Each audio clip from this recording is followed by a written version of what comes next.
Halo, selamat siang Tribuners. Anda sedang menyaksikan live update Tribun News edisi Rabu 23 Maret 2022. Siang ini akan kami sajikan informasi teraktual dan menarik yang dilaporkan secara langsung oleh reporter lapangan kami. Bersama saya, Mesada Sirait, inilah live update selengkapnya. Unit Opsional Satres Narkoba Polres Langsa kembali menciduk dua pelaku penyalahgunaan narkotika jenis sabu.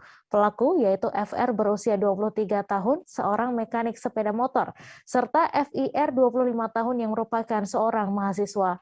Bersama dua tersangka, disita pula barang bukti berupa 2 paket sabu-sabu seberat 0,33 gram. Untuk info selengkapnya akan disampaikan langsung oleh rekan jurnalis Rambi News, Zubir, yang kini sudah terhubung bersama kami. Silahkan, Zubir.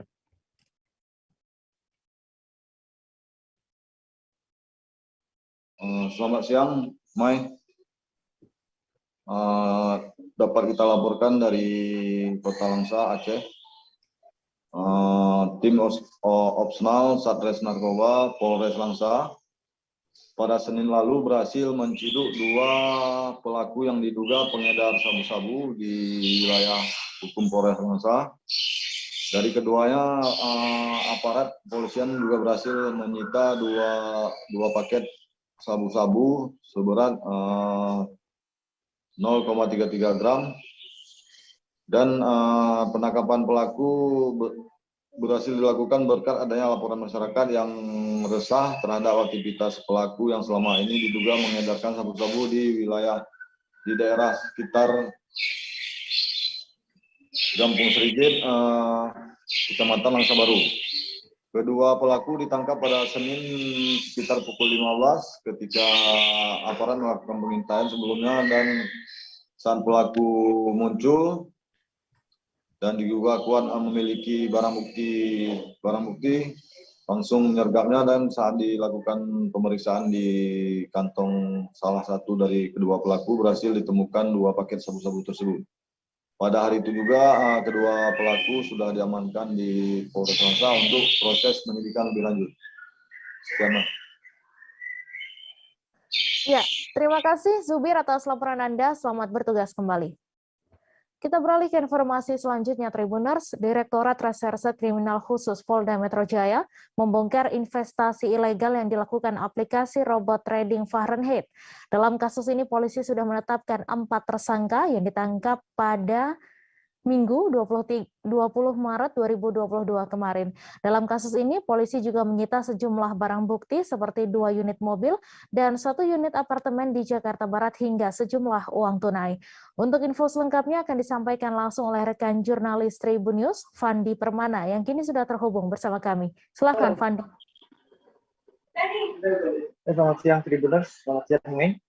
Dapat kami laporkan langsung dari Polda Metro Jaya bahwa pada kemarin hari Selasa tanggal 22 Maret dilakukan konferensi pers pengungkapan kasus penipuan investasi dengan aplikasi bernama robot trading Fahrenheit. Pengungkapan kasus ini dilakukan oleh aparat dari Direktorat Kriminal Khusus Polda Metro Jaya, di mana pengungkapan kasus sendiri sudah dilakukan pada hari Minggu 20 Maret 2022 kemarin, di mana ada 3 tersangka yang ditangkap dalam kasus penipuan robot trading Fahrenheit ini.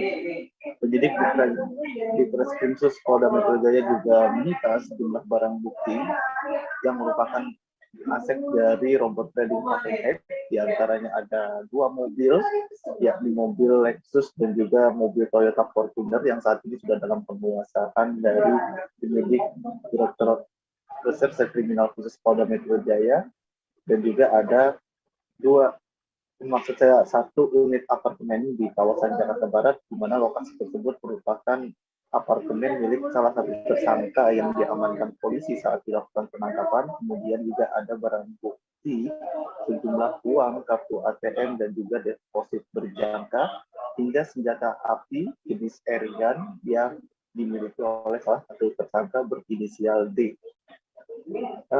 Direktur Reserse Kriminal Khusus Polda Metro Jaya, Kombes Pol Aulian Salubis, mengatakan bahwa pengungkapan kasus ini memang sudah direncanakan sejak lama, di mana banyak atau ratusan korban yang melakukan pelaporan ke Polda Metro Jaya karena merasa ditipu dari aplikasi robot trading Fahrenheit.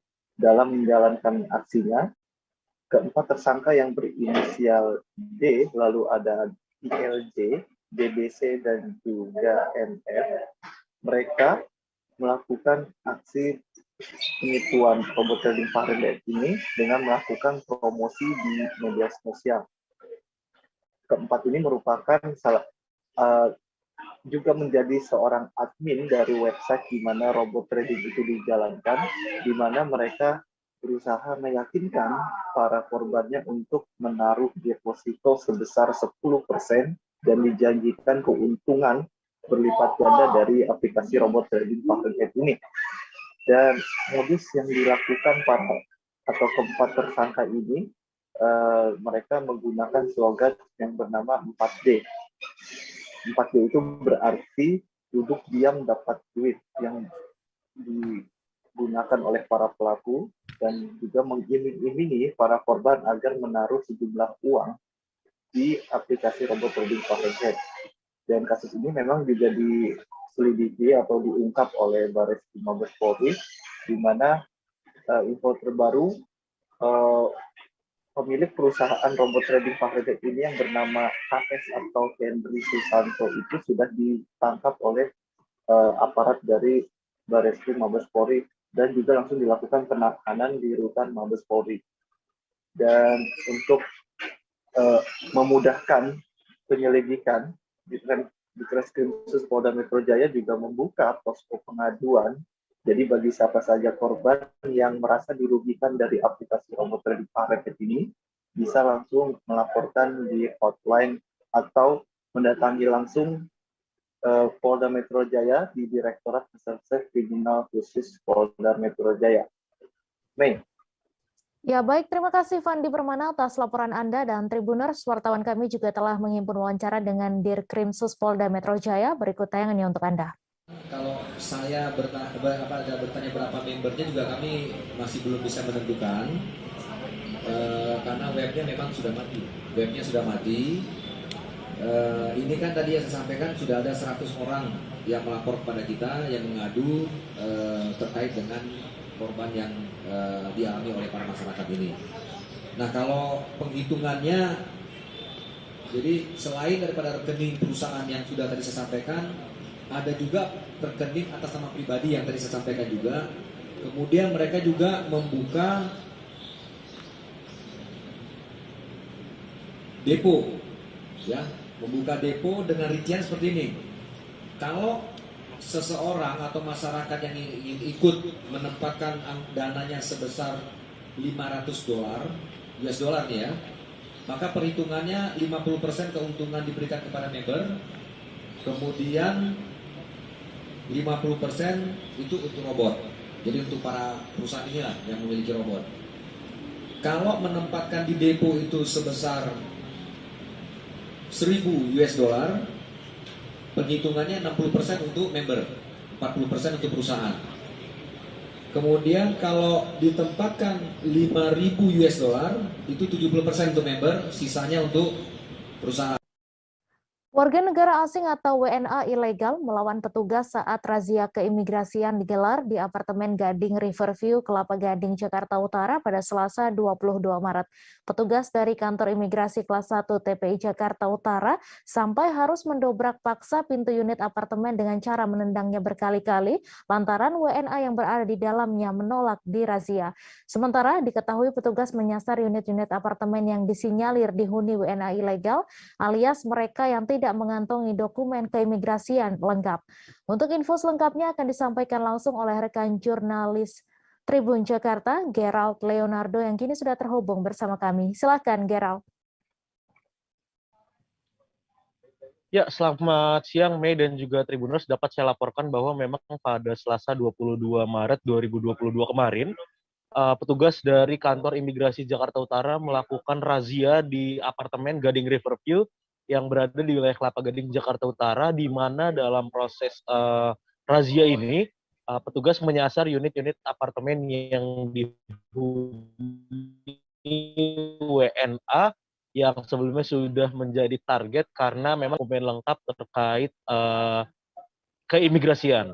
Mei dan juga Tribuners dapat saya laporkan bahwa pada Selasa kemarin petugas menyasar unit apartemen di Gading Riverview ini dan sejumlah kamar memang yang sudah ditandai petugas didatangi dan petugas berupaya mencoba menghampiri dan meminta para WNA yang menghuni apartemen-apartemen ini untuk keluar dan menunjukkan dokumen keimigrasian mereka. Nah, dari dalam prosesnya ketika petugas mencoba untuk menemui salah satu kamar yang dihuni beberapa WNA asal Tiongkok, tepatnya di unit apartemen nomor PH 28 di Gading Distribusi, Kelapa Gading, Jakarta Utara, Medan juga Tribuners, petugas sempat mengalami kendala lantaran memang penghuni atau WNA Cina yang ada di dalamnya ini tidak mau atau enggan dirazia. Alhasil beberapa petugas imigrasi mencoba melakukan pendobrakan paksa atau upaya paksa dengan cara menendang pintu unit apartemen tersebut sebanyak berkali-kali hingga akhirnya ketika pintu berhasil dibuka memang di dalamnya terdapat ada 4 WNA asal China yang mereka menolak untuk dirazia karena ternyata memang mereka tidak memiliki dokumen keimigrasian lengkap. Mei dan juga Tribuners, dalam razia kemarin petugas memang mengumpulkan sejumlah warga negara asing selain dari China juga dari Afghanistan, Iran dan juga India, di mana beberapa di antaranya memang adalah pencari suaka dan mereka sudah memegang kartu ONHCR. Sementara dari total yang diamankan, 8 diantaranya yang merupakan warga negara asing asal China dinyatakan tidak memiliki dokumen keimigrasian lengkap atau dinyatakan ilegal. Ada sebanyak 8 orang WNA asal China dan mereka saat ini sudah dilakukan penanganan lanjutan dan dibawa ke kantor imigrasi Jakarta Utara. Nih. Ya baik, terima kasih Gerald atas laporan Anda dan Tribuners, wartawan kami juga telah menghimpun wawancara dengan Kasih Intelijen dan Penindakan Kantor Imigrasi Jakarta Utara. Berikut tayangannya untuk Anda. Oke, sekarang Kantor Imigrasi Kelas 1 TP Jakarta Utara beserta dengan anggota Timpora hadir di sini bersama saya Bapak Pasi Intel dari Kodim 0502. Kami melakukan pengawasan keimigrasian dan juga pendataan terhadap warga negara asing di area Gading Riverview, Moy, Kelapa Gading. Hasilnya? Nah, hasilnya kami menemukan adanya warga negara asing pemegang kartu WNHCR, 2 Afghanistan dan 5 Iran. Kemudian ada 1 warga negara India, 1 warga negara Ethiopia, dan 9 warga negara Cina. Ya.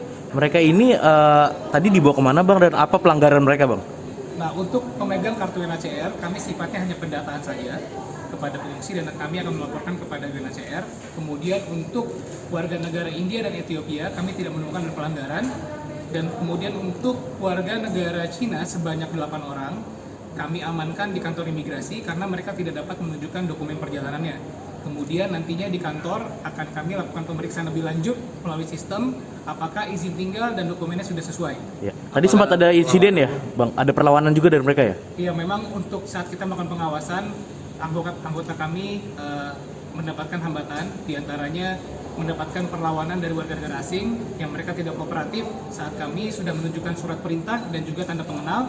Oleh karena itu anggota kami melakukan upaya paksa dan tentunya didampingi oleh pengelola apartemen dan security apartemen. Ya. Bang, untuk alasan pemilihan apartemen ini sendiri kenapa di sini Bang? Apakah ada alasan khusus? Tidak ada, tentunya kami juga melakukan pengawasan di apartemen lainnya. Ini sifatnya hanya random check dan penyebaran sesuai dengan wilayah sudah. Gilang Widya Pramana alias Juragan 99 meluruskan kabar soal pabrik MS Glow yang disebut bodong. Diketahui permasalahan itu terjadi pada 2021 lalu, yang mana MS Glow terkena kasus kepemilikan pabrik bodong. Gedung yang dipakai sebagai pabrik tersebut disebut telah melakukan pelanggaran perizinan. Namun Gilang menegaskan bahwa pabrik tersebut bukan pabrik MS Glow, melainkan pabrik Cosmepek. Untuk info selengkapnya akan disampaikan langsung oleh rekan jurnalis Warta Kota, Ramadan, yang kini sudah terhubung bersama kami. Silahkan Ramadan. Ya, terima kasih Mei. Dapat saya kabarkan bahwa pada Selasa malam kemarin, Gilang beserta istrinya yaitu Sandi Purnamasari menggelar jumpa pers di J99 Tower di kawasan Pancoran, Jakarta Selatan. Mereka menggelar jumpa pers untuk meluruskan berbagai hal seiring dengan isu yang menyeret keduanya seperti itu. Salah satunya adalah terkait kabar soal pabrik MS Glow yang disebut bodong pada beberapa waktu yang lalu seperti itu. Seperti yang sudah disampaikan sebelumnya bahwa permasalahan ini memang sudah terjadi pada 2021 yang lalu, yang mana MS Glow ini terkena kasus kepemilikan pabrik bodong seperti itu. Gedung yang dipakai sebagai pabrik tersebut yang berada di Jawa Timur disebut telah melakukan pelanggaran perizinan seperti itu. Namun pada Selasa kemarin, Gilang alias Juragan 99 menegaskan bahwa itu bukanlah pabrik MS Glow, melainkan pabrik dari Cosmepec seperti itu. Dan di sana juga ada kesalahpahaman terkait perihal tanah, bahwa yang membuat pabrik itu dianggap bodong seperti itu.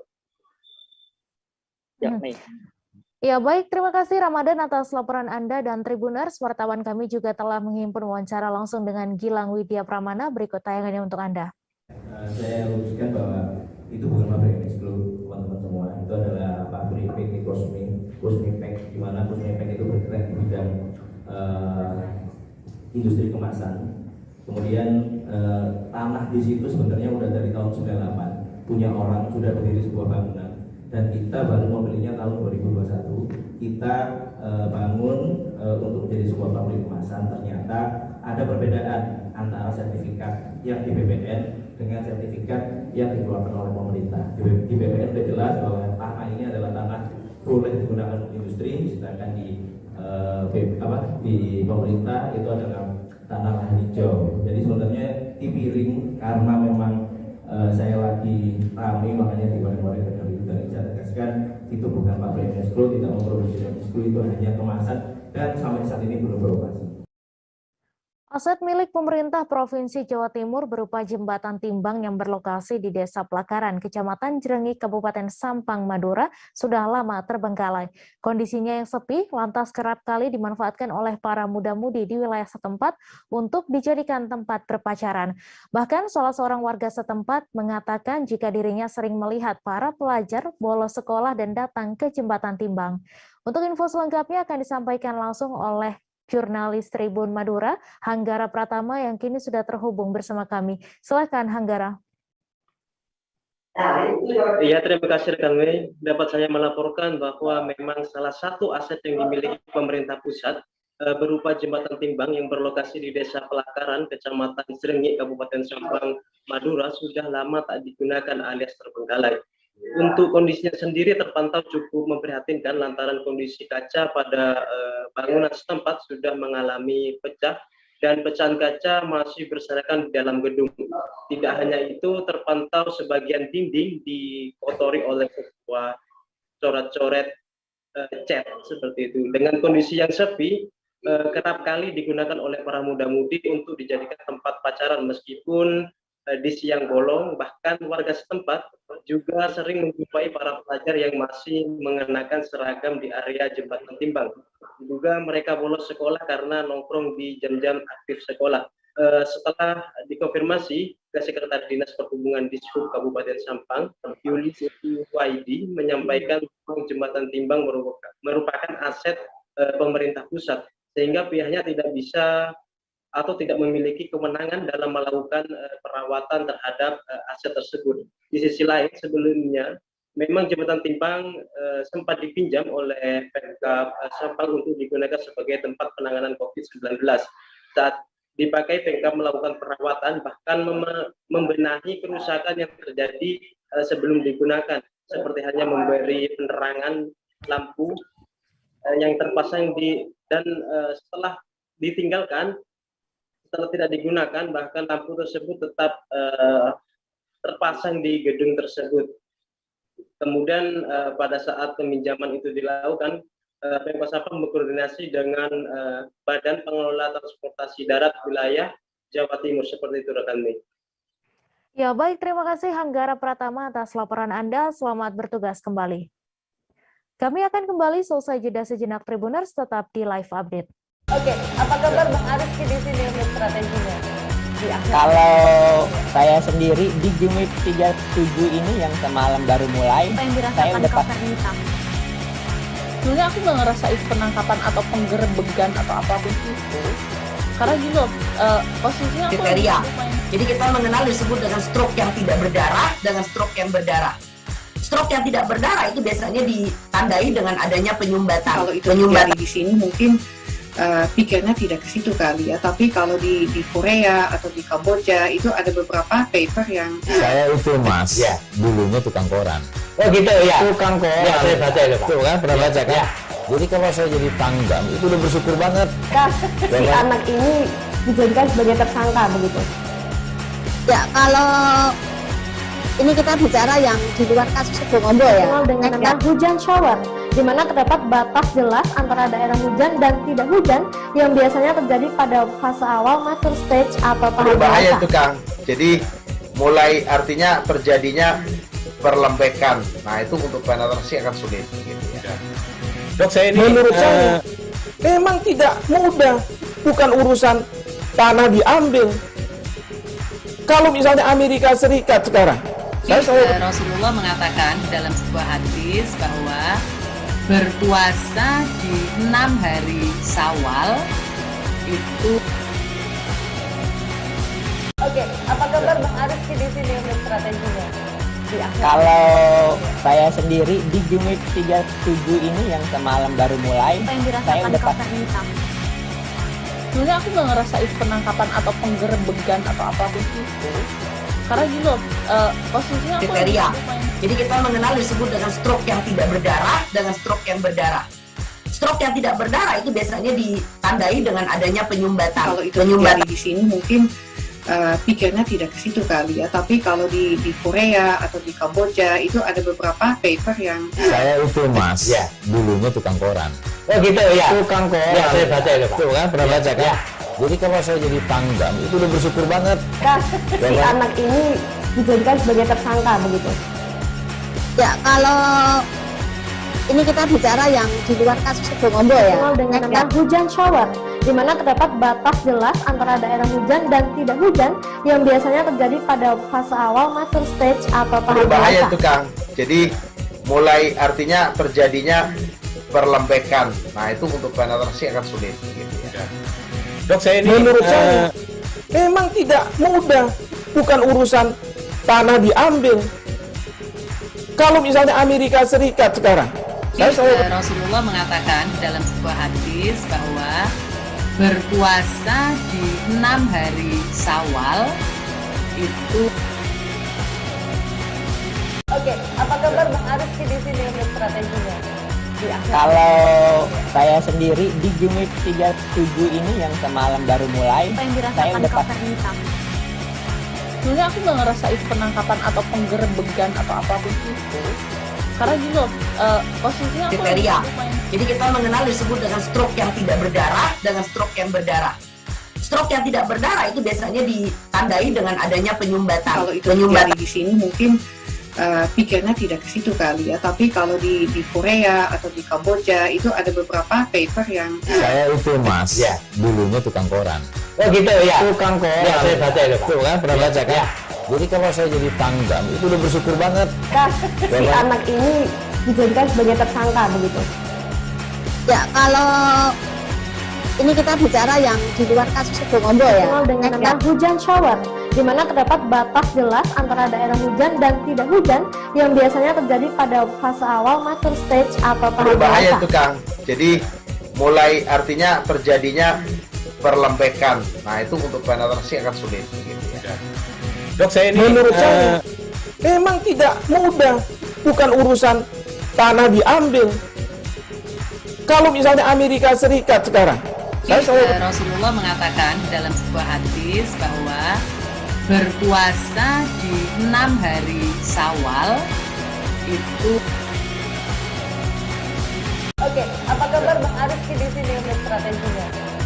Kalau saya sendiri di Gimik 37 ini yang semalam baru mulai, Apa yang saya dirasakan udah Kak Fernita? Sebenarnya aku nggak ngerasain penangkapan atau penggerebegan atau apapun itu, Karena gitu posisinya aku kriteria. Jadi kita mengenal disebut dengan stroke yang tidak berdarah dengan stroke yang berdarah. Stroke yang tidak berdarah itu biasanya ditandai dengan adanya penyumbatan. Kalau itu terjadi di sini mungkin pikirnya tidak ke situ kali ya. Tapi kalau di Korea atau di Kamboja itu ada beberapa paper yang Saya itu Mas, dulunya tukang koran. Oh gitu ya. Tukang koran. Ya, saya baca itu Pak. Tuh kan, pernah baca kan? Ya. Jadi kalau saya jadi tanggam, itu udah bersyukur banget. Si anak ini dijadikan sebagai tersangka begitu. Ya, kalau Terima kasih Anda masih menyaksikan live update. Mantan Sekretaris Dewan DPRD Kabupaten Penukal Abab Lematang Ilir atau Pali tahun 2020 ditahan oleh tim penyidik Kejaksaan Negeri Pali pada Selasa 22 Maret. Mantan Sekwan berinisial SH ini ditahan atas kasus pengelolaan belanja daerah di Sekretariat DPRD tahun anggaran 2020. Penahanan terhadap SH dilakukan supaya tidak melarikan diri, menghilangkan barang bukti, serta untuk mempermudah dalam pemeriksaan selanjutnya. Untuk info selengkapnya akan disampaikan langsung oleh rekan jurnalis Sriwijaya Post, Regen, yang kini sudah terhubung bersama kami. Silakan Regen. Baik, terima kasih rekan Mei. Tribuners, dapat kami sampaikan bahwa penyidik dari Kejaksaan Negeri Penukal Abab Lematang Ilir atau Kejari Pali saat ini resmi menahan mantan Sekretaris Dewan DPRD Kabupaten Pali tahun 2020 berinisial SH, di mana sebelumnya SH sudah ditetapkan tersangka maksud kami, sehingga untuk mempermudah proses penyidikan selanjutnya, maka mantan Sekwan DPRD Pali ini tahun 2020 ini dilakukan penahanan dan langsung diantarkan di lapas kelas 1B Marenim. Kemudian untuk proses selanjutnya, selain menetapkan tersangka SH, yakni mantan Sekwan DPRD Pali tahun 2020, Kejari Pali juga menetapkan status DPO terhadap bendahara Sekwan tahun 2020, yakni inisial FW, di mana sebelumnya FW ini tidak memenuhi panggilan penyidik Kejari Pali, berapa kali panggilan, 4 kali panggilan, yang hanya menghadiri yang pertama, namun setelah panggilan yang kedua, ketiga, dan keempat tidak memenuhi panggilan penyidik Kejari Pali, maka FW ini ditetapkan sebagai daftar pencarian orang saat ini. Untuk tersangka SH dan FW ini, berdasarkan hasil penyidikan ditemukan bahwa adanya penyimpangan dana dari pengelolaan anggaran Sekretariat DPRD tahun 2020, yakni sebesar 3,4 miliar. Kemudian setelah hasil penyidikan yang dilakukan baik inspektorat maupun Kejari Pali, itu dugaan sementara merugikan negara 1,7 miliar, sehingga ditetapkan tersangka terhadap kedua yang bersangkutan. Kemudian selain daripada itu, untuk proses selanjutnya, penyidik Kejari Pali ini berkoordinasi dengan dinas terkait dan pihak Kejati Sumsel untuk melakukan pencarian terhadap FW, di mana FW sendiri harta kekayaan sudah dilakukan penyitaan terhadap oleh tim Kejari Pali, yakni 1 bidang tanah dan rumah, 2 unit kendaraan roda 4 dan 1 unit kendaraan roda 2. Demikian rekan Mei. Ya baik, terima kasih Regen atas laporan Anda, dan Tribuners, wartawan kami juga telah menghimpun wawancara dengan Kasipitsus. Berikut tayangannya untuk Anda. Melarikan diri, menggunakan barang bukti atau mengulangi perbuatannya, sehingga kita memiliki waktu 20 hari ke depan untuk selanjutnya akan kita limpahkan pengadilan. Adapun alasan kita melakukan penahanan, salah satunya berdasarkan perhitungan kerugian negara kemarin dari anggaran 3 miliar, kita menemukan kerugian negara sebesar 1,7 miliar. Saya rasa cukup itu yang bisa kami sampaikan. Pembelian minyak goreng curah di Jalan Cempaka, Kelurahan Kedung Jaya, Kecamatan Tanah Sareal, Kota Bogor dibatasi untuk umum. Meski begitu, warga yang ingin membeli minyak goreng di gudang minyak goreng curah ini tetap meningkat. Di gudang minyak goreng ini, pembeli minimal membeli 16 kg minyak dan maksimum 48 kg. Untuk info selengkapnya akan disampaikan langsung oleh rekan jurnalis Tribun Bogor, Reynaldi, yang kini sudah terhubung bersama kami. Silakan, Rey.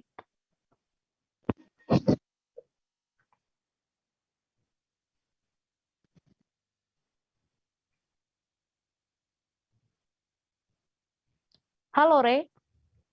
Iya, halo. Iya, silakan dengan laporan Anda, Rey. Ya, baik, Mei. Jadi, gudang minyak goreng curah yang berlokasi di Jalan Cempaka, Kelurahan Kedung Jaya, Kecamatan Tanah Sareal, Kota Bogor, Jawa Barat ini memang dibatasi untuk umum. Jadi memang sebelumnya, sebelum harga minyak goreng ini naik, di gudang ini sendiri memang tidak tampak ramai seperti pada hari-hari setelah minyak goreng ini ditetapkan sebagai harga yang naik seperti saat ini. Jadi untuk para warga, khususnya di warga kota dan Kabupaten Bogor ini sendiri, mereka memang berbondong-bondong untuk datang ke gudang minyak eceran ini karena memang harganya yang relatif murah, yaitu untuk 1 kilonya harganya Rp14.500. Jadi di sini juga untuk warga atau reseller yang membeli minyak goreng curah ini itu dibatasi. Jadi untuk minimum pembeliannya itu 16 kg atau 1 dirigen. Lalu untuk maksimal pembeliannya itu 3 dirigen atau 48 kg. Dan minyak goreng curah ini sendiri memang setiap harinya selalu ada ketersediaannya, tetapi akan terus habis. Jadi untuk mengantri dari pagi biasanya akan habis pada siang atau sore hari. Tetapi untuk minyak goreng ini sendiri, warga yang membeli minyak goreng curah ini sendiri, itu mereka akan mengantri kupon terlebih dahulu untuk mendapatkan minyak goreng curah ini. Jadi sebelumnya memang warga-warga juga banyak yang tidak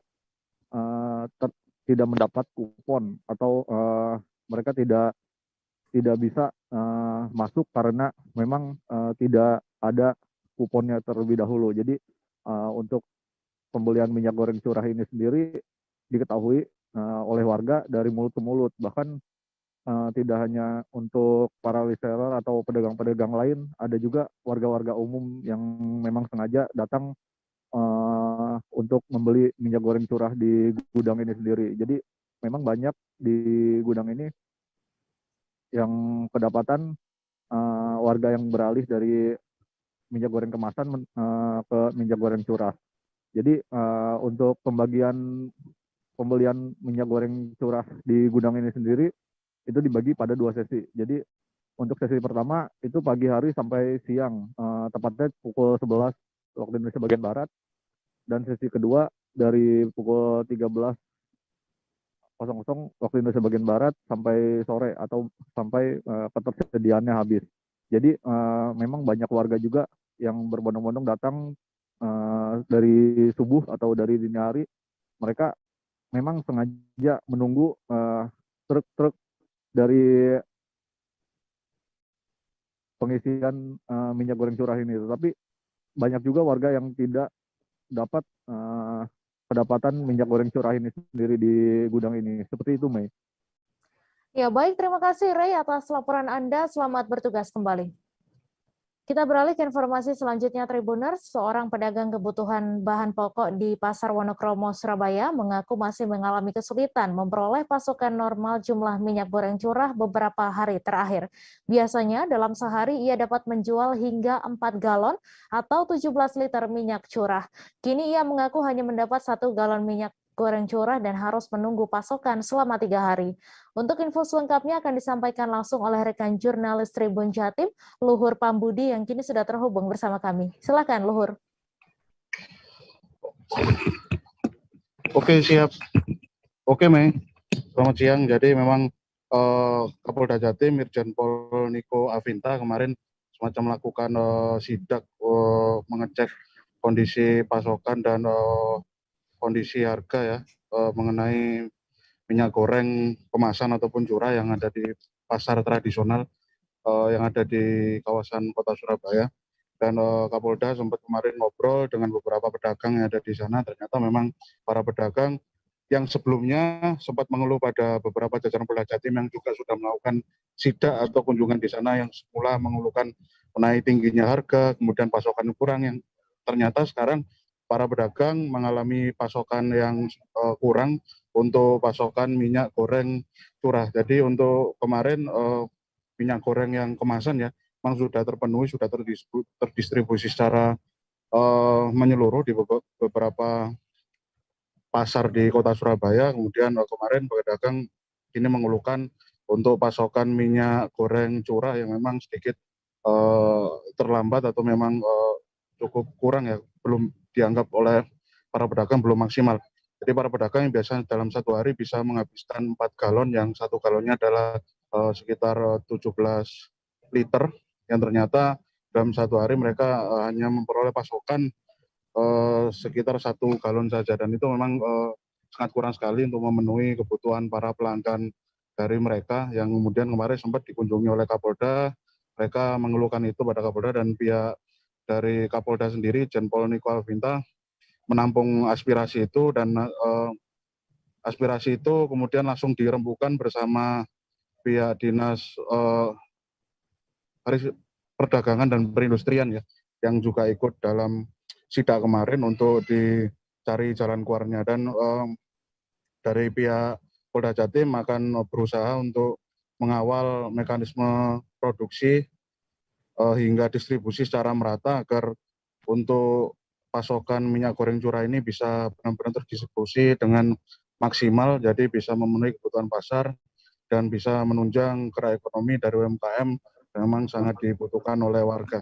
Jadi informasi yang kami himpun semacam itu, Mei. Jadi masyarakat, para pedagang semacam mengeluhkan pasokan yang memang untuk khusus minyak goreng curah itu masih kurang. Sudah disampaikan langsung oleh kepada pihak Polda Jatim yang kebetulan melakukan semacam sidak ya atau kunjungan untuk mengecek kondisi dan aspirasi mereka. Para pedagang sudah bisa diserap dan sudah akan diakomodir dalam waktu dekat. Demikian, Mei. Ya, baik. Terima kasih Luhur atas laporan Anda, dan Tribuners, wartawan kami juga telah menghimpun wawancara dengan salah seorang pedagang pasar serta Kapolda Jatim. Berikut tayangannya untuk Anda. Yang pertama, memastikan ketersediaan dari minyak curah, kemudian distribusi ke pasar-pasar. Lalu yang ketiga, masalah stabilitas harga.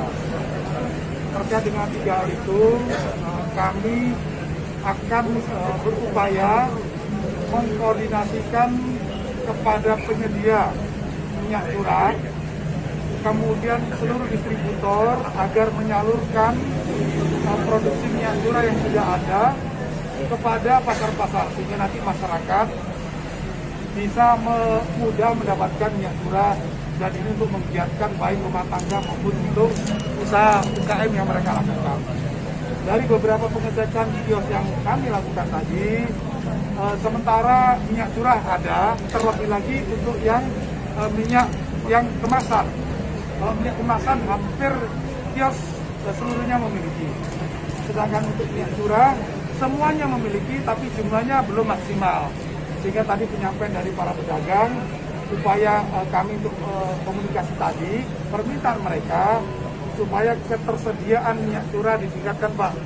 Tunggu, ini masih ada. Ya masih ada, Pak, tapi jumlahnya seperti sebelumnya dengan sekarang terbatas.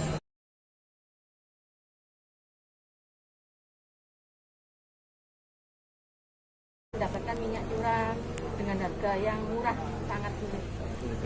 Dan masih langka, Bu? Iya, masih.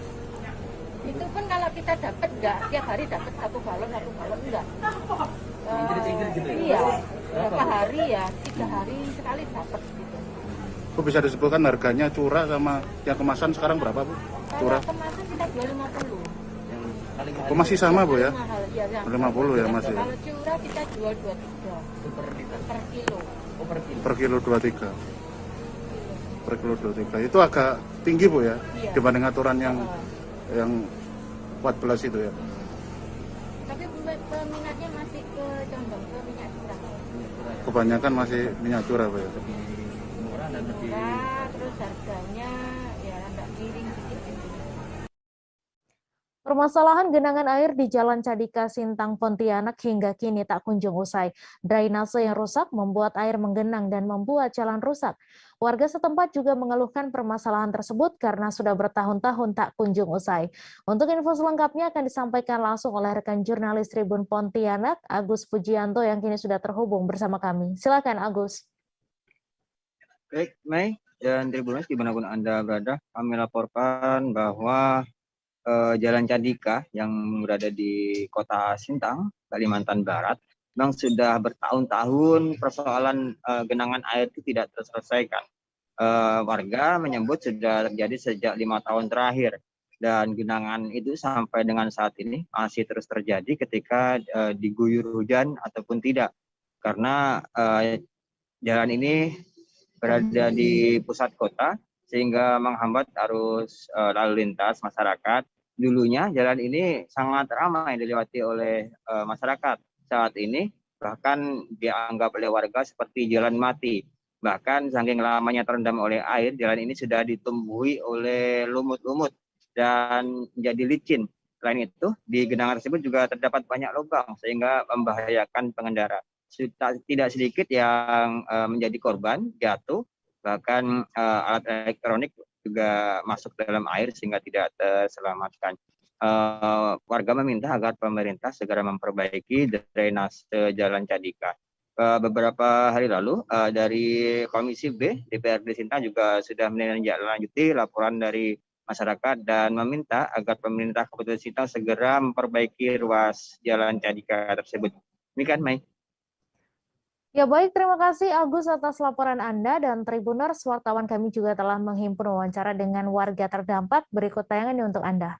Ini semenjak rumah adat Melayu dulu kan alur alami dari air ini itu kan di halaman rumah adat Melayu. Setelah itu ditutup untuk halaman, air ini mulai menggenang. Nah, terus kemudian dari pemborong itu mengusahakan dibuat parit di belakang rumah adat Melayu, namun itu paritnya kurang dalam, air dari sini tertahan. Dan perlu diketahui bahwa ini setiap mau kemarau mau tidak kemarau atau hujan itu tetap di sini tetap banjir. Durasi hujan 1 jam di sini udah sekitar kedalaman mau 70 cm. Dari ini pun udah banyak memakan korban. Mungkin sudah ratusan, dari ibu-ibu yang mau pergi ke kantor, mau pergi undangan, anak-anak sekolah dengan korbannya HP, laptop dan lain sebagainya. Nah, ini kan sangat kasihan sekali ke warga gitu. Jadi saya berharap kepada pemerintah agar segera memperbaiki jalan tersebut. Paling tidak dibuat saluran air pembuangan dulu. Masalah nanti ada penimbulan jalan, itu setelah jalannya kering, jalannya ini kan karena sudah berendam bertahun-tahun, akhirnya jalan di bawah ini basah. Udah kalau dilewati kendaraan besar ini udah kayak endut gitu, Wah. Sudah bergelombang gitu. Terasa itu kalau saya di halaman rumah itu terasa getarannya gitu. Nah, ini saya berharap sekali lagi ke pemerintah agar segera memperbaiki ini. Udah berapa lama ini Pak? Dan kedalaman itu tuh berapa Pak lubangnya? Itu untuk lubang itu banyak itu. Di sana dulu dari warga itu kongsi-kongsi membeli batu, tapi batunya besar-besar. Akhirnya ya banyak, memang batunya udah licin dan udah mungkin ditumbuhi lumut, akhirnya banyak. Kelangkaan stok minyak goreng terus terjadi di Kabupaten Minahasa Tenggara. Hal ini bahkan berlaku pasca pemerintah mencabut harga eceran tertinggi beberapa waktu lalu. Menurut pantauan di lapangan, di beberapa retail modern tidak terdapat stok minyak goreng. Untuk info selengkapnya akan disampaikan langsung oleh rekan jurnalis Tribun Manado, Karisma Kurama yang kini sudah terhubung bersama kami. Silakan Karisma. Ya, terima kasih, Mei. Jadi pasca dicabutnya atau pasca kebijakan dicabutnya harga eceran tertinggi oleh pemerintah, nampak stok minyak goreng berbahan sawit di Kabupaten Nusa Tenggara itu masih langka. Itu bisa terlihat dari berbagai toko retail modern seperti Indomaret, Alfamart yang ada di ibu kota Kabupaten Nusa Tenggara yaitu Ratahan, juga di pasar-pasar tradisional. Meski begitu, memang antusiasme warga untuk membeli minyak goreng masih terbilang tinggi, walau untuk harga sendiri sudah terbilang di harga kisaran 40.000 sampai 50.000 rupiah untuk minyak goreng 2 liter dan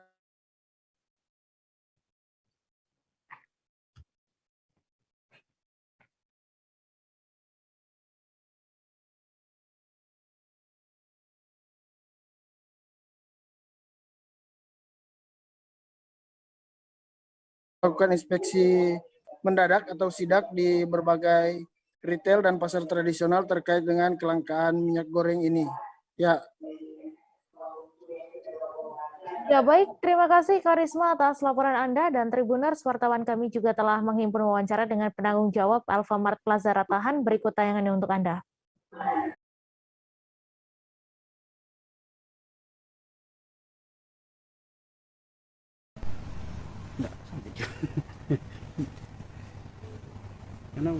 Coba tanya. Siap. Oke. Bu, kalau untuk pasokan minyak goreng sekarang ini, Bu, bagaimana? Kalau sekarang 3 hari belum masuk sih. Belum ada masuk. Selama harga naik belum pernah masuk. Belum pernah masuk. Oke. Selama harga naik ini bagaimana? Ada masyarakat yang banyak datang untuk tanya-tanya? Iya, masih ada yang baca. Baru orang sudah tahu kalau harga naik. Sudah informasi Bu untuk harga kalau di Alfamart sendiri? Kalau harga memang dari tanggal 16 naik. Boleh dibilang Bu informasi harga?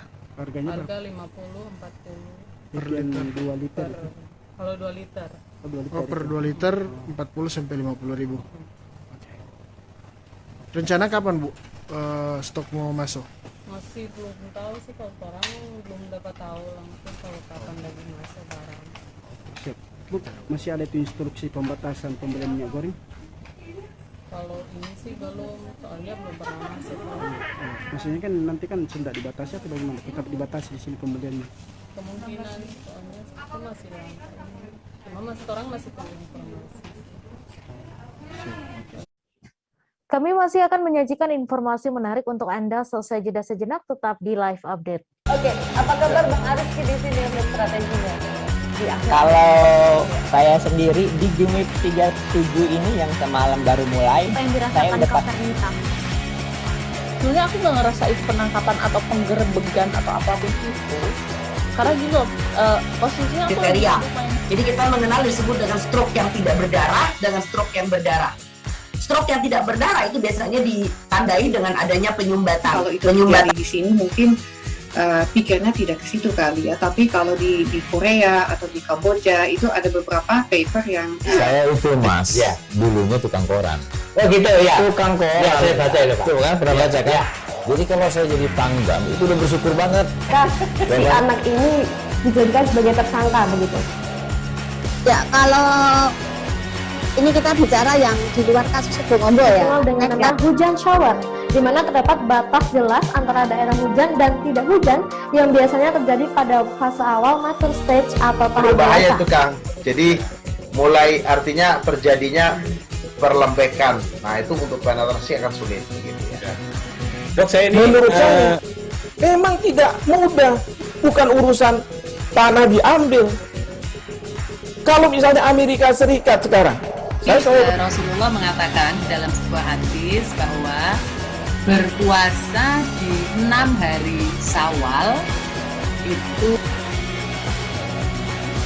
Oke, apa kabar Bang Ariski di sini untuk strateginya?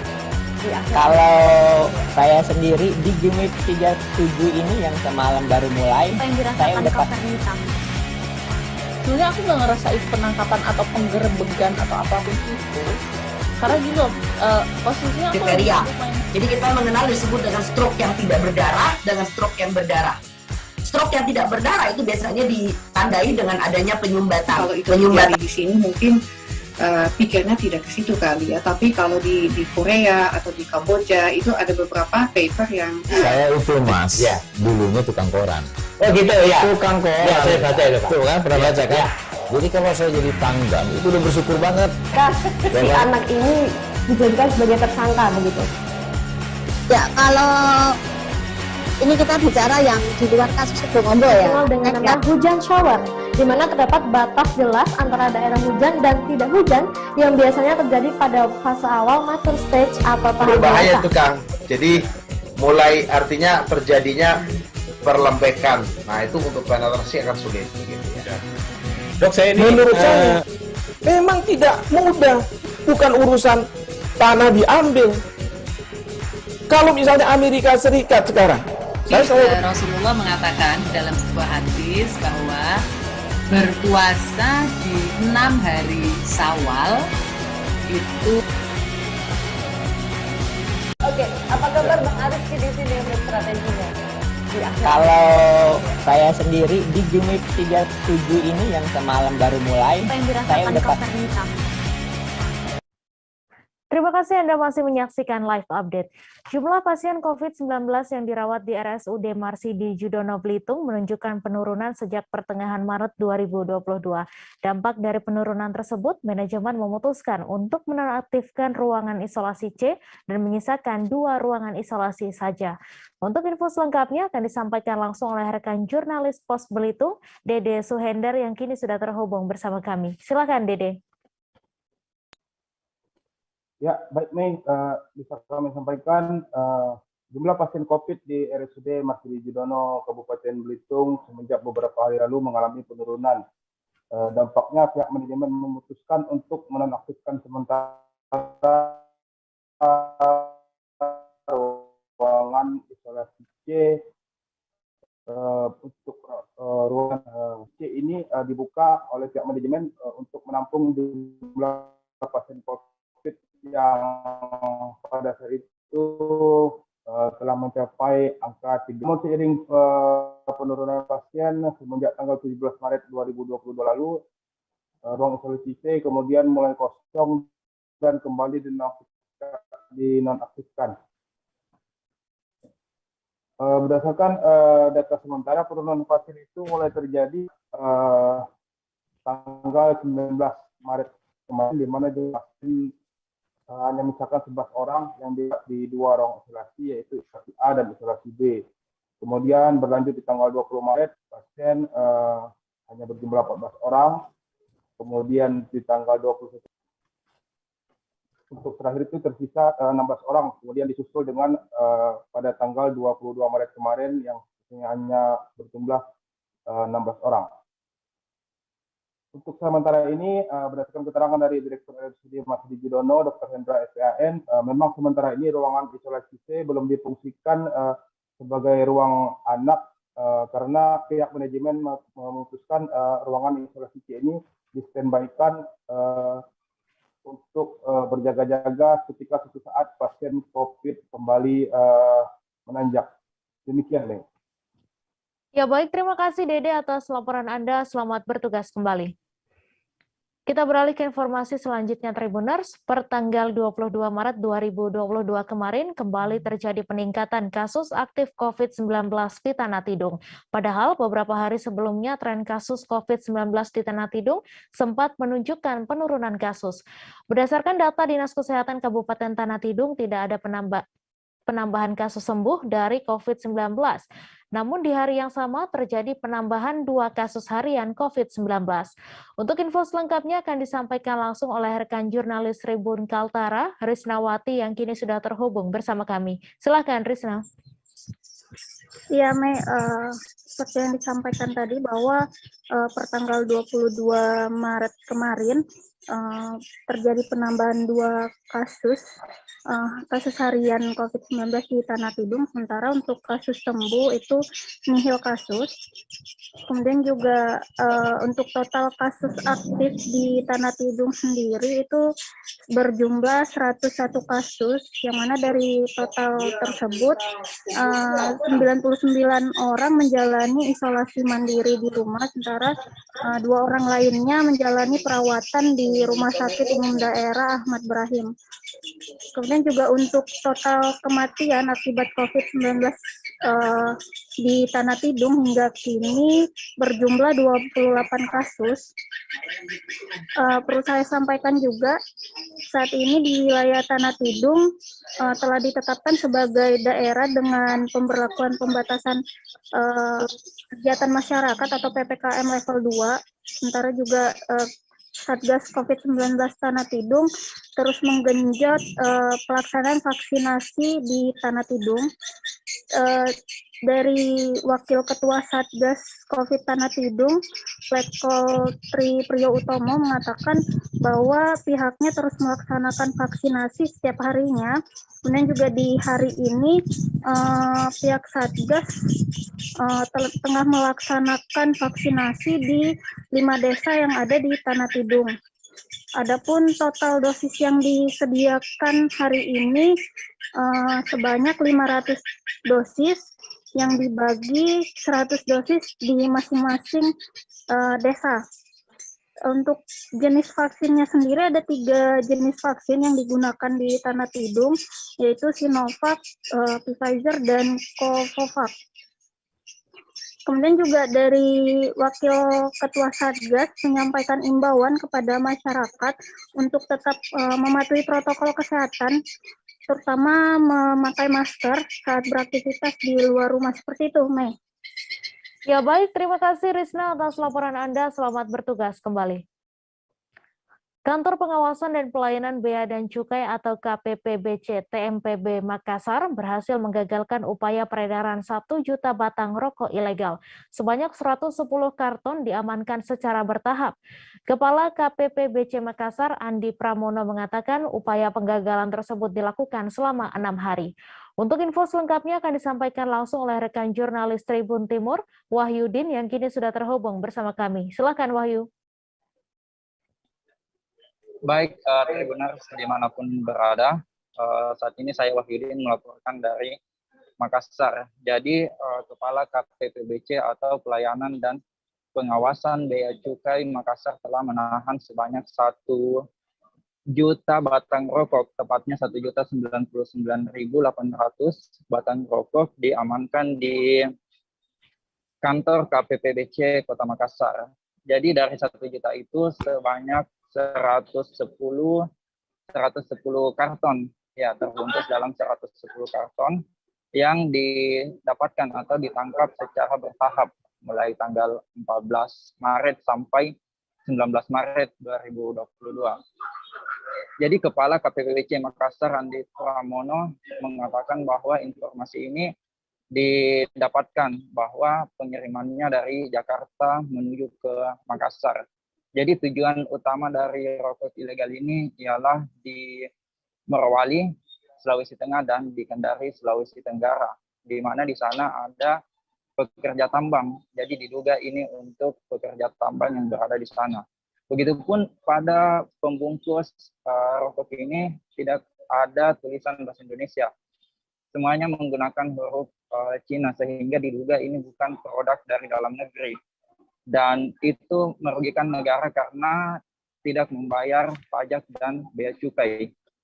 Sehingga ini perlu dimusnahkan.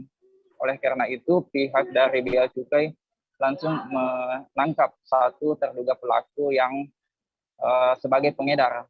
Saat ini pelaku tersebut sedang ditahan di Polsek Pelabuhan Kota Makassar.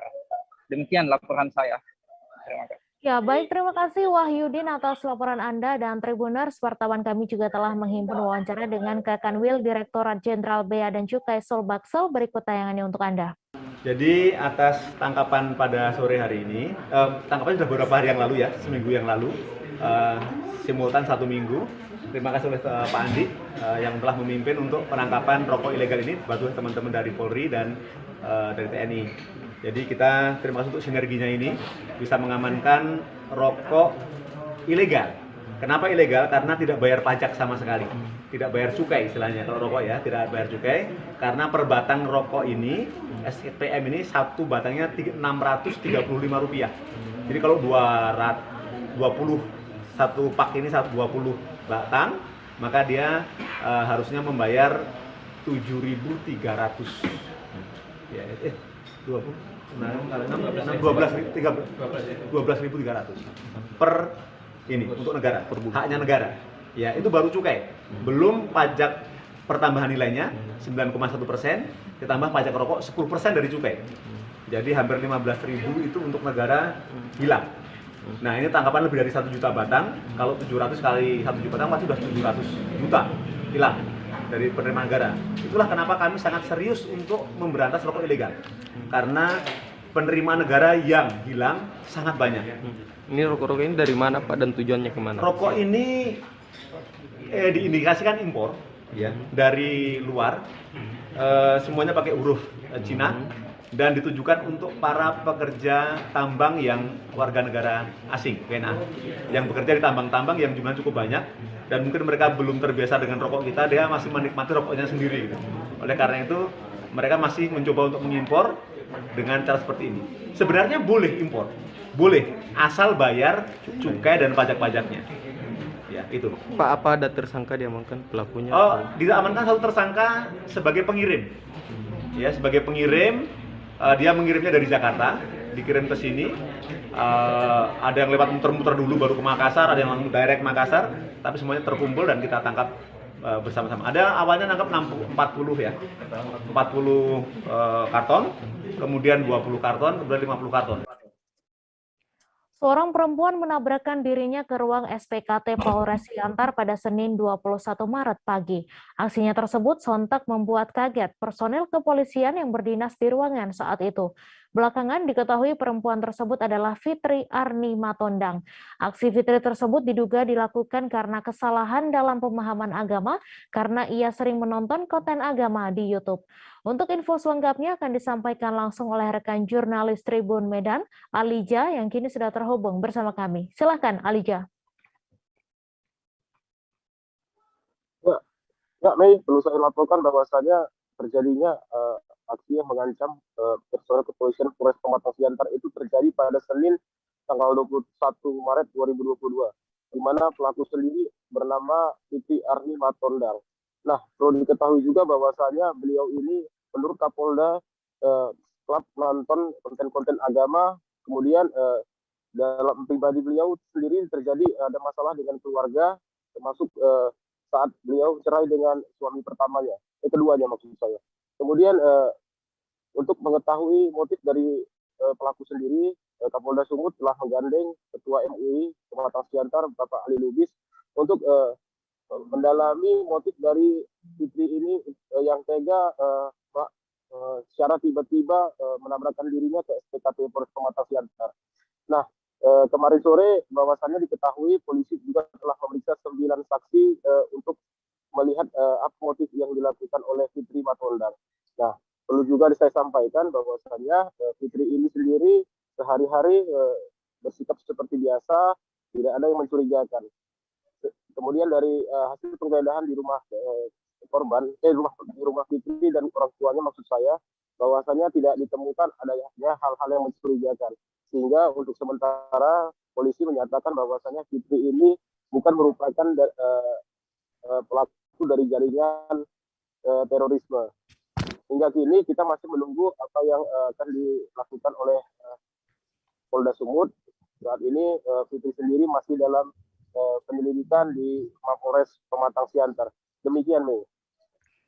Ya, baik, terima kasih Alija atas laporan Anda, dan Tribuners, wartawan kami juga telah menghimpun wawancara dengan Kapolda Sumatera Utara serta Ketua MUI Siantar. Berikut tayangannya untuk Anda. Masih tetap terhadap yang bersangkutan. Bisa dijelaskan proses dan ancaman hukumannya? Yang jelas kita sekarang masih dalam pemeriksaan bahwa tindakan itu tadi berakibat terjadinya kerusakan dan tidak kepada material. Alhamdulillah tadi tidak ada korban jiwa teman-teman sekalian, tetapi kerusakan di ruang SPKT tempat pelayanan masyarakat. ya kepada masyarakat. Nah ini kita akan lihat, namun teman-teman sekalian, polisi akan selalu bekerja dengan arif, dengan memperhatikan segala aspek. Dengan tadi gambaran pemahaman yang bersangkutan, tadi saya sampaikan kondisi yang bersangkutan juga menjadi bahan kita untuk mempertimbangkan proses penyidikan selanjutnya. Tapi insya Allah saya akan selalu bekerja sama dengan MUI, Hotel Pematang Siantar untuk bisa menuntaskan masalah ini. Termasuk juga saya sudah mendengar penyampaian dari orang tuanya, harapan yang ingin disampaikan oleh orang tuanya kepada saya, teman-teman sekalian. Insya Allah kita akan tuntaskan dan nanti kita akan sampaikan. Ya. Siap, makasih Jenderal. Waalaikumsalam.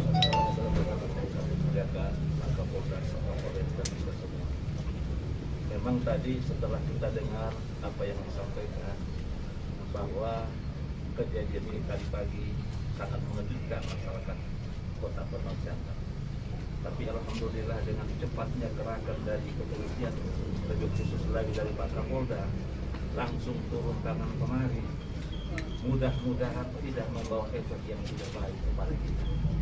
Dan perilaku si yang bersangkutan karena nampaknya ada, kalau dikatakan gangguan jiwa tidak, tapi nampaknya ada sedikit setelah beliau pernah rupanya tabrakan, itu mengakibatkan barangkali cara berpikirnya kurang sempurna, dan kita sudah sampaikan kepada orang tuanya.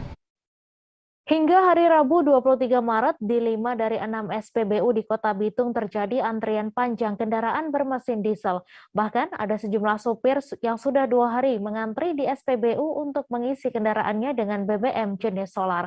Untuk info selengkapnya akan disampaikan langsung oleh rekan jurnalis Tribun Manado, Christian Wayongkere yang kini sudah terhubung bersama kami. Silakan, Christian.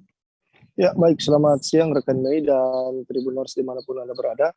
Dapat kami laporkan hingga hari Rabu 23 Maret 2022 di 5 dari 6 stasiun pengisian bahan bakar umum atau SPBU yang ada di Kota Bitung, Provinsi Sulawesi Utara masih dijumpai antrian kendaraan bermesin diesel yang hendak melakukan pengisian bahan bakar minyak atau BBM jenis solar. Bahkan antrian kendaraan yang mengantri di SPBU panjangnya puluhan hingga ratusan meter. Di hari Selasa kemarin, pantauan kami terjadi di SPBU Wangurer, SPBU Madidir, dan SPBU Kadoodan. Dan hari ini, hingga berita ini dihimpun, masih juga didapati di SPBU Tangkoko Manemonembo. Dan untuk di SPBU Manemonembo sendiri, saat kami melakukan cross-check ke lapangan, belum ada pelayanan BBM jenis solar, sehingga beberapa kendaraan bermesin diesel sudah mempersiapkan diri dan melakukan antri. Sementara di SPBU Tangkoko Manemonembo sendiri, antrian kendaraan menempati beberapa titik, seperti di halaman atau depan Ruko Sari Plaza Manemonembo Bitung, dan di jalan menuju ke Terminal Tangkoko Manemonembo Bitung. Kendaraan bermesin diesel itu mengantri di 2 lajur, Tribuners dan rekan Mei, untuk menunggu kedatangan pasokan BBM jenis solar di SPBU tersebut. Beberapa sopir yang kami wawancara mengaku sudah 3 hari mengantri namun belum sempat mendapatkan antrian BBM. Bahkan ada yang rela meninggalkan kendaraannya di SPBU pada malam hari dan kembali pada pagi harinya untuk mengantri BBM di SPBU. Ada juga kendaraan atau sopir truk yang mengaku hanya mendapat senilai 300.000 atau belum sempat atau belum seperempat atau setengah dari kapasitas BBM yang ada di kendaraan bermotor.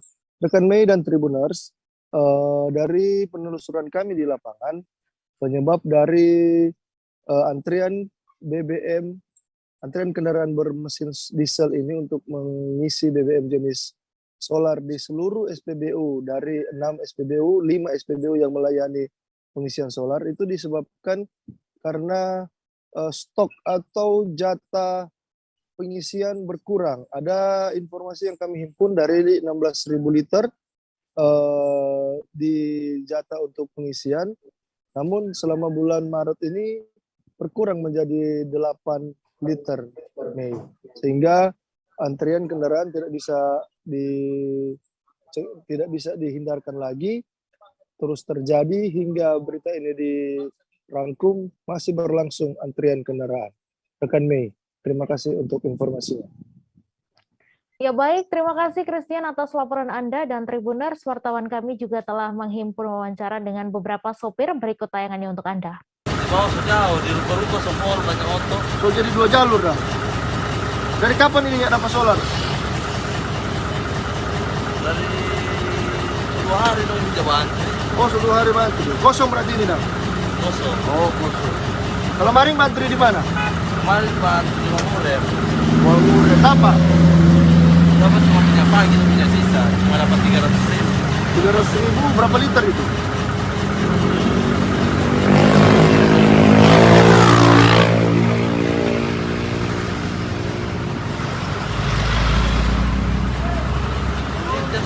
Liter, 70 liter. DP standar berapa liter? Kita punya tangki 100 liter. 100 liter. Berapa? 100 liter. Tangki 500.000 dia full, no? 500.000 full, baru cuma dapat 300.000 kemarin, Kang. Berarti mesti isi lagi, Kang, hari ini. Oke. Pak, siapa kata? Vito, sopir Vito. Kemarin, antri berapa jam kemarin? Baru dapat? Oh, orang yang isi akan dong. Kami sebagai sopir sudah banyak kendala mengenai BBM, terutama ini antrian. Kita sudah dari Bitung antrian panjang sekali, terminal Tangkoko, Patung Kuda panjang sekali, sampai lari di sini. Tapi ternyata BBM belum masuk juga. Bagaimana tuh orang mau mencari kalau begini keadaannya? Sedang oto sudah ada minyak sama sekali. Jadi di sini parkir begini bukan antri dong, masih menunggu. Masih menunggu. Oh, belum ada kejelasan lagi. Kalau mau ada tuh enggak tuh Bang. Pak, kenapa sih sampai setengah mati begini? Ya itulah. Ini juga oto-oto yang batapninya juga terlalu banyak. Jadi kadang-kala orang nak mau sampai nak Riki sampai di pompa mau isi. Karena apa? Yang batap sudah batap semua lebih dulu banyak-banyak. Bagaimana lagi orang mau dapat di belakang, sedangkan orang pakai mencari. Ya. Jadi apa ini harapan Pak? Apakah Pak sebagai sopir cuma mau betul-betul terus begini atau apa yang disampaikan? Kami dari sebagai sopir minta sebagai pemerintah atau kepala Pertamina tolong awasi dan jalani akan ini pompa bagaimana kasihan orang pencarian. Kami akan kembali selesai jeda sejenak, Tribuners, tetap di live update. Oke, apa kabar Bang Ariski di sini untuk strateginya?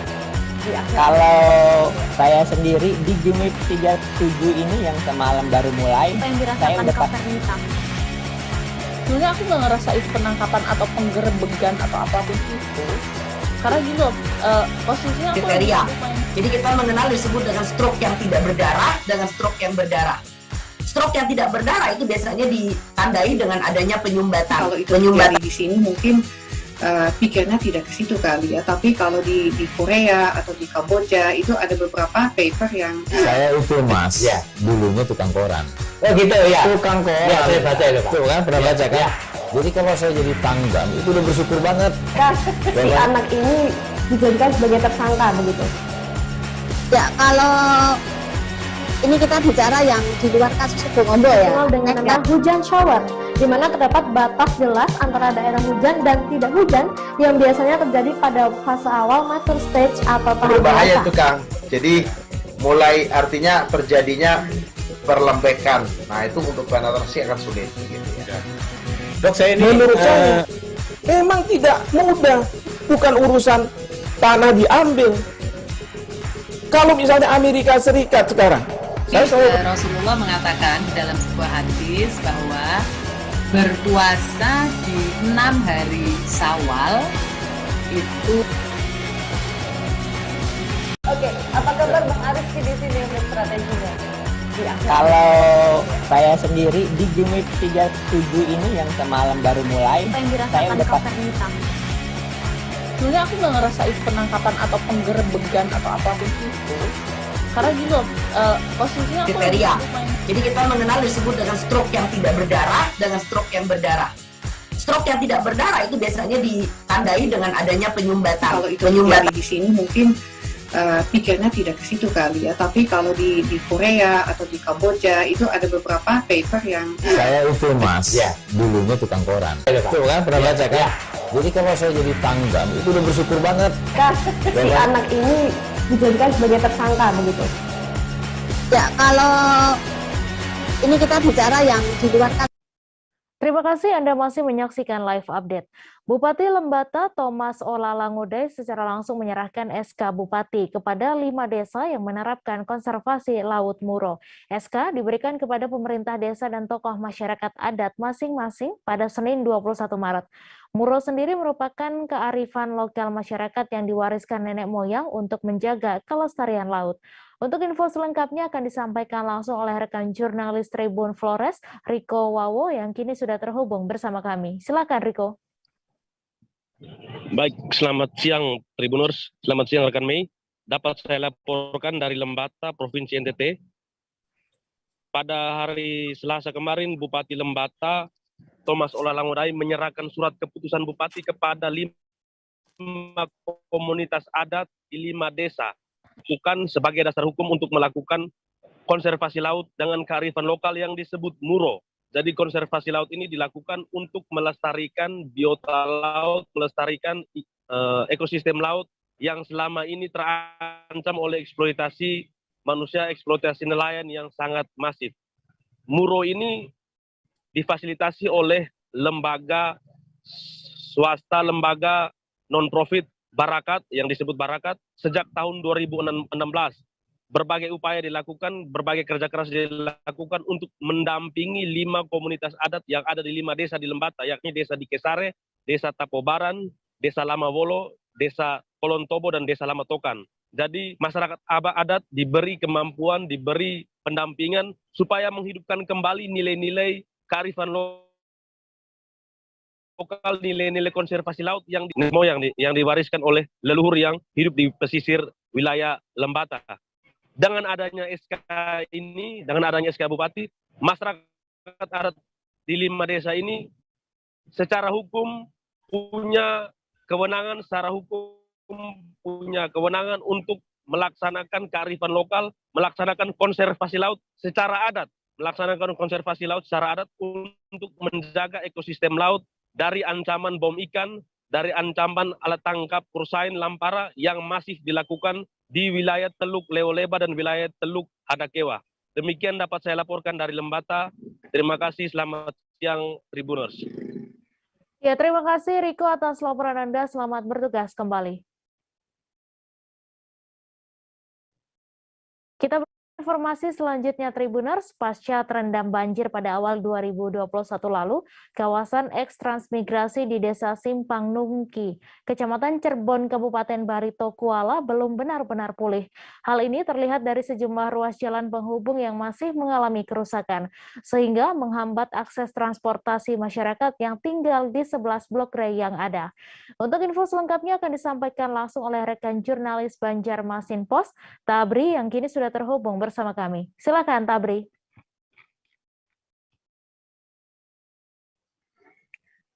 Ya, bisa disampaikan Mei di studio dan juga Tribuners. Bahwasanya dari pantauan kita tadi di lokasi, tepatnya di Desa Simpang Nungki Ekstran tahun 2007 yang ada di Kabupaten Barito Kuala, nampaknya setelah direndam banjir pada awal 2021 lalu, masih belum benar-benar pulih. Di sana terlihat sejumlah ruas jalan masih nampak terlihat rusak, kurang layak untuk dilewati, dan juga kawasan tersebut sering direndam banjir ketika intensitas hujan yang cukup tinggi. Hal ini berdampak pada perekonomian masyarakat, kemudian akses transportasi, dan juga berdampak pada hal-hal yang lainnya yang membuat perkembangan di kawasan tersebut lamban. Seperti yang kita temui tadi di lokasi, bahwasanya warga mengatakan bahwasanya belakangan ini ketika diguyur hujan yang cukup tinggi, maka kawasan tersebut terendam. Usaha mereka pun seperti menanam padi dan juga sayur turut terdampak. Kemudian sementara ini juga mereka juga ada menerima informasi bahwasanya memang ada upaya untuk perbaikan ruas-ruas jalan di sana. Namun beranjak sudah hampir 1 tahun terakhir ini masih belum terrealisasi. Ya, seperti itu mungkin yang dapat saya sampaikan. Ya baik, terima kasih Tabri atas laporan Anda. Selamat bertugas kembali. Bapak siapa namanya, Pak? Pak Slamet. Pak Slamet. Nggih. Jadi sekarang sepanjang 15 tahun terakhir nih sebagai warga ekstran di sini kerjanya apa, Pak? Ya tani aja. Tani aja, Pak. Ya, kebun juga ya. Itu nanam padi, nggih. Ya dulunya itu nanam karet, saya tebang, saya ganti itu. Kalau karet nggak ada getahnya itu. Oh. Karena mungkin air ini, Pak ya. Nggih, nggih. Jadi beberapa hari kemarin itu di sini terendam juga, Pak ya? Nggih. Yang hujan lebat ini. Nggih. Yang ini jalan ini nggak kelihatan air. 2 bulan ya, Mbak. Oh, itu yang 2021 kemarin ya? Nggih. Yang oh, nggih. Oh, iya. Nggih. Cuman ini cuma segini aja. Sekarang jalannya masih belum bagus juga di sini, Pak ya? Ya, belum. Ya sama gini. Kalau lubak-lubak. Hujan dia nggak bisa keluar. Kalau Mbak ini keluar motor, ya jalan aja ya milih-milih kalau Tambahan penghasilan pegawai atau TPP ASN pemerintah Provinsi Bangka Belitung tak kunjung cair hingga 22 Maret 2022. Belum cairnya TPP untuk bulan Januari dan Februari menjadi keluhan sejumlah ASN di lingkungan Pemprov Bangka Belitung. Mendengar TPP ASN belum dicairkan, Gubernur Bangka Belitung Erzaldi Rosman pun sempat kaget mengetahuinya. Untuk info selengkapnya akan disampaikan langsung oleh rekan jurnalis Bangka Pos, Riki Pratama yang kini sudah terhubung bersama kami. Silakan Riki. Baik, Mei, Tribuners, selamat siang untuk dimanapun Tribuners berada. Baik, pada siang hari ini akan saya sampaikan terkait berita yang menyebutkan bahwa tambahan penghasilan pegawai atau TTP aparatur sipil negara pemerintah Provinsi Bangka Belitung tak kunjung cair hingga tanggal 22 Maret 2022 kemarin. Penyebab tidak cairnya TTP ASN Pemprov Bangka Belitung ini disebabkan karena adanya mekanisme terbaru yang harus dijalankan oleh pemerintah Provinsi Bangka Belitung melalui sistem yang harus disampaikan ke Kementerian Dalam Negeri melalui Biro Organisasi Kementerian Dalam Negeri melalui validasi data, sehingga sejak Januari hingga Februari TTP ASN di Pemprov Bangka Belitung belum dicairkan.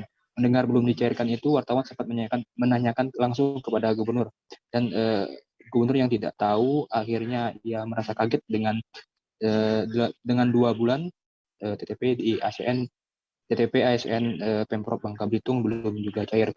Ia meminta kepada Badan Keuangan Daerah atau Bapeda untuk cepat mengurus dan mencairkan TTP ASN di Pemprov Bangka Belitung. Ia mengkhawatirkan bahwa apabila TTP itu tidak juga cair, akan berdampak pada kinerja para pegawai di pemerintahan Bangka Belitung. Baik, perlu juga kami sampaikan berikut jumlah nominal atau TTP ASN Pemprov Bangka Belitung berdasarkan golongannya. Dari kelas 3 sebesar 2,01 juta. Kemudian yang tertinggi kelas 16 untuk jabatan sekretaris daerah sebesar 38,5 juta yang diberikan per bulan. Kemudian selanjutnya asisten setda kelas 15 sebesar 23,4 juta. Kepala OPD atau kepala dinas kisaran 15 sampai 25 juta. Dan untuk TTP jabatan paling tertinggi yaitu pada jabatan dokter spesialis kelas 11 dengan besaran TTP mencapai 39,2 juta. Begitu yang bisa saya sampaikan dari Provinsi Bangka Belitung. Kembali ke Mei. Ya, terima kasih Riki Pratama atas laporan Anda. Selamat bertugas kembali. Kita beralih ke informasi selanjutnya, Tribuners. Sebanyak 51 warga lanjut usia atau lansia di Kabupaten Pringsewu, Lampung menjalani wisuda di Lembaga Kesejahteraan Sosial atau LKS Amanah Bunda Pringsewu. Mereka yang menjalani wisuda ini sebelumnya telah mengikuti pendidikan standar S1 sekolah lansia di LKS tersebut selama 1 tahun. Para lansia wisudawan ini berusia mulai dari 60 tahun hingga 91 tahun yang rata-rata berasal dari ekonomi bawah.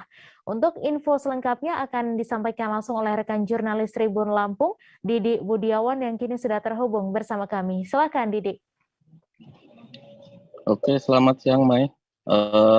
Perlu saya sampaikan bahwa di Kabupaten Pringsewu pada hari Selasa 22 Maret 2022 kemarin terdapat sebanyak 51 lansia dari usia 60 tahun sampai dengan yang paling tua 91 tahun mengikuti wisuda.